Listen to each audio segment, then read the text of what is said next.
since that did not, I mean, we were above the law, the CIC agents.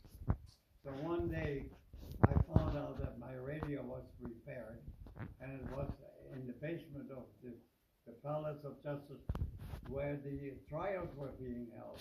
Nuremberg. In Nuremberg, okay? So, since I was in that building, in and out every day long, the MPs knew me, so when they saw me coming in my Jeep, they didn't hold me back because there was no restriction for me. So that one particular night, I decided to go out. Stupid me, I was what they then called out of uniform. Out of uniform means no hat, no necktie, no trip ticket, because you needed a trip ticket for your no driver's license. So when I was in that building, talking to that fellow who had repaired my radio, I hear, "Shoulder!"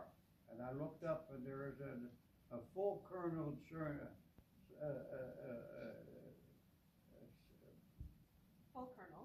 full colonel with his gun aimed at me. He said, "Soldier, you're fraternizing." I said, "Yes, sir, but I had nothing to do." "Arrest that guy." I was arrested by the MPs who knew me, and they say, "We'll check for you," and I was put in a cell. So I am one of the few people who could say I was in jail together with the 14 war criminals that were on trial there. I was in jail with them. I didn't see them, but I was in the same prison. But yeah. But he was found to be drunk. The colonel. The colonel was drunk and was sent back to the United States for putting him in jail. Yeah, but he wasn't drunk. He was drunk on duty. Okay, so the next. So one of my dad's duties was, if you go to the next slide, was mass interrogation, where SS were hiding in. No. Well, they were hiding their identity in this population, and so he would have to. I was ordered to ferret out war criminals in an American POW camp. Now, what happened is the SSers, or people who were guilty of war crimes, they took their uniform off, and they were hiding among the ordinary soldiers. I'm just an ordinary soldier, and it was my job to ferret out and find out who and what they was. So we did it by You end up here in Canada. The question is, how did you end up in Canada? Oh, I ended up with my buddy. What else? Did you ever think about living in Israel? Did you ever think about or consider living in Israel? Why? I don't know, I'm asking you. Why? Because it's the Jewish homeland. Well, first of all, he had no family left, right? Okay. So he went back to Holland, and everyone was killed. He's the only survivor? Yeah, and I'm the only survivor of an entire generation. A distant family member, like a distant family member, he met them by complete fluke. Oh, yeah. That was another miracle. Yeah.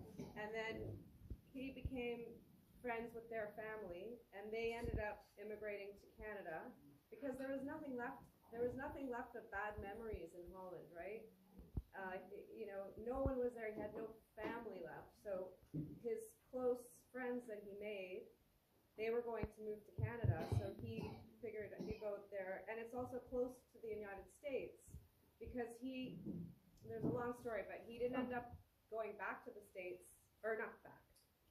No, he didn't end up going back to the States because he would have gotten the GI Bill. He was eligible from his service. He had enough service points to go to the States and become a citizen, get all the rights that a GI would get.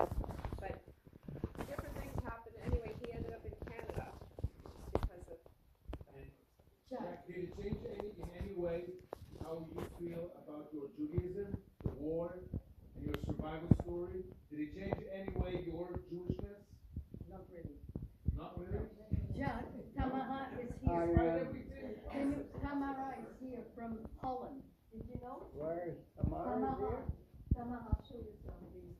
Anadia. I was going to call her Suzanne. I think Suzanne is here. my sister. Tamara, That's my daughter. hi. I call her my sister. Okay, don't stand in front of the. Okay, Please sit Jack, down. explain to people how you knew that they had been with.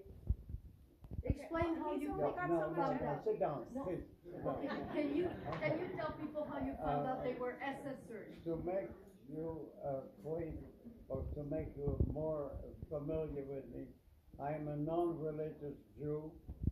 I do not believe in religion. I don't believe in it. I've seen too much to understand or to really agree with things that don't exist and that are stories that are made up. So I am sorry if the rabbi hears me. I do not believe. I do not believe. Although he's, he always says, I'm a lucky guy. Yeah. I don't know why. There are all these miracles. Something was looking out for me. So What his is- interpretation is different, but it still encompasses the So belief. Jack, what is the biggest lesson we should all learn from your story? What is the biggest Lesson we should all learn from your story? that you should learn from the story? Yeah. What is the lesson? Well, you would say never give Well, up. Courage. Fight for your